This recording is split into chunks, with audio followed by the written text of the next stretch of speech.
Здравствуйте, вы смотрите программу «Гюнтар Тебенде». Сегодня у нас в повестку дня вошли 10 вопросов. Несмотря на насыщенную достаточно программу, сегодня у нас заседание началось немного в предпраздничном настроении. С трибун были озвучены поздравления Турага, поздравления лидеров фракций в адрес женщин в канун праздника 8 марта. Это очень важный, значимый праздник в жизни нашего государства. Это праздник, когда мы еще раз подчеркиваем, что без женщин жизни нет на свете. Женщина – это начало-начал. Женщина – это мать, женщина-супруга, женщина-дочь, сестры. И в этот прекрасный весенний день я всех поздравляю от души. Здоровья, счастья всем. Чтобы они всегда были в хорошем настроении, чтобы они не переживали, чтобы они не болели. Чтобы государство им создавали все условия для того, чтобы женщины чувствовали себя женщиной.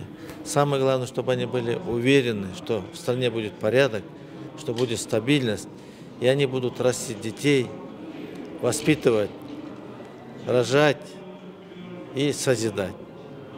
Для этого им здоровье нужно, поэтому всем им здоровья, еще раз счастья и мирного неба.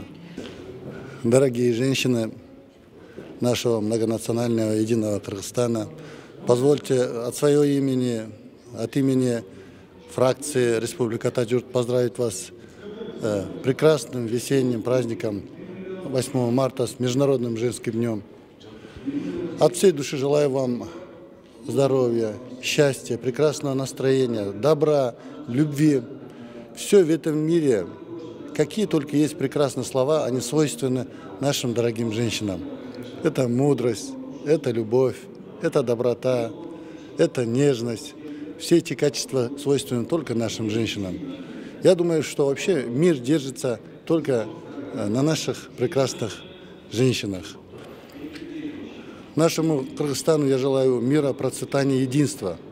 Но эти слова, основой, опорой этих слов являются, я думаю, наши женщины. Дорогие женщины, еще раз вас с праздником. Будьте с нами, любви и добра вам. Какой бы сюрприз самый такой неожиданный вы хотели получить от мужчины? Вообще в жизни какой сюрприз вы получали? Такой, чтобы из ряда вон выходящий. Ох, так сложно вспомнить. Я думаю, что это может быть один из таких моментов, когда я не ожидала, но это был такой выезд начала весны на природу, Валарчун. То есть я обычно там зимой и так далее, то есть это как-то планируется, а это такой был поздравление с началом весны на природе, когда уже я увидела это первые подснежники в горах. Это было чуть-чуть романтично, без пафоса и приятно. А какой вы хотите завтра получить подарок? Вы знаете, самое главное для меня – это искреннее отношение. Я думаю, что подарок, чтобы он не был, опять-таки, я хочу использовать слово такое, что вычурным, да, каким-то. Это должен быть приятный, теплый, с любовью подаренный, искренний. Вот. Это может быть любая мелочь, которая придаст настроению праздника. Поэтому, когда подарки, я никогда не загадываю, не думаю, не прошу. Ну, наверное, это было от детей. Они сюрприз любят делать сюрприз. И они сами готовят, допустим, сладости, кондитерские изделия. И накрывают стол. И вот это, мне кажется, самый хороший праздник в моей жизни. Я не знаю, чтобы завтра поменьше было каких-то плохих слов, плохих событий, и чтобы мои родители, мама, дочка, чтобы они были здоровы. Для меня это самое важное, чтобы у них было хорошее настроение. А чисто материальный подарок, вот откровенно говорю, я не знаю. Ну, может быть, поездку и путевку какую-нибудь на отдых в будущем, на отдых. А в какую страну, например? Страну? Ну, у меня дочка в Анталии, наверное, в Анталию. Какой бы вы подарок хотели бы завтра получить? Я не знаю, хороший подарок, наверное, я получаю. А какой самый неожиданный, самый необычный вы получали в своей жизни?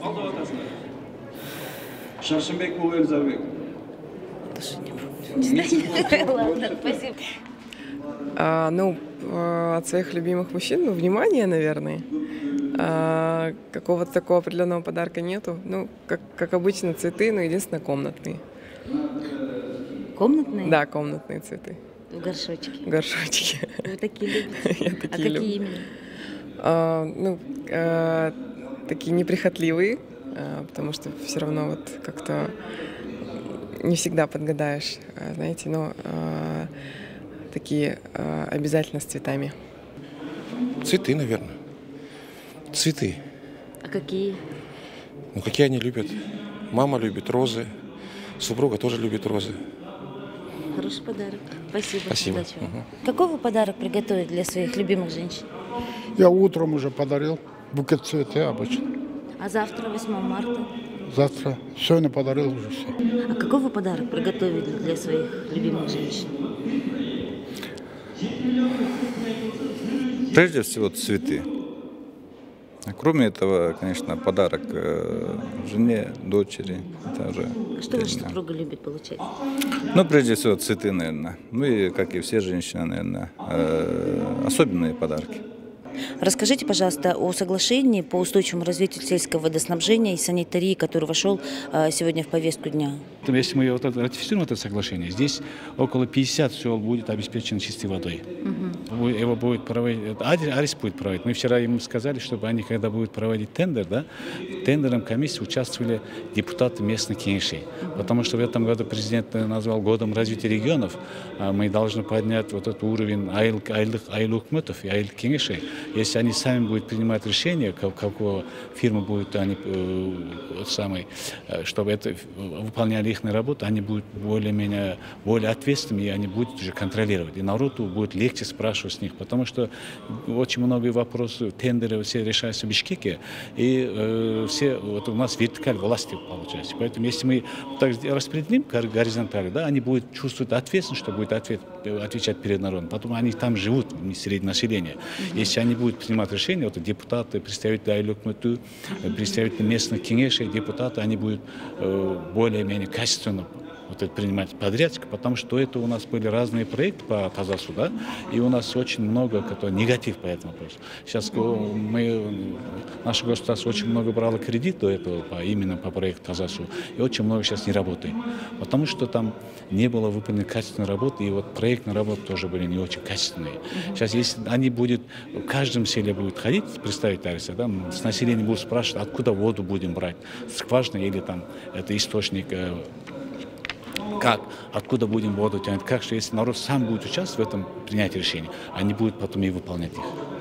А вообще в первом чтении он был сейчас рассмотрен на палате? Нет, сейчас после этого вопрос будет рассматриваться. А вот после этого будет рассматриваться. А вот этот проект сельского водоснабжения, о котором идет речь, регионы какие охватывают? Это Джалабадский, Ошский и, по-моему, Иссыкульский, 3 области.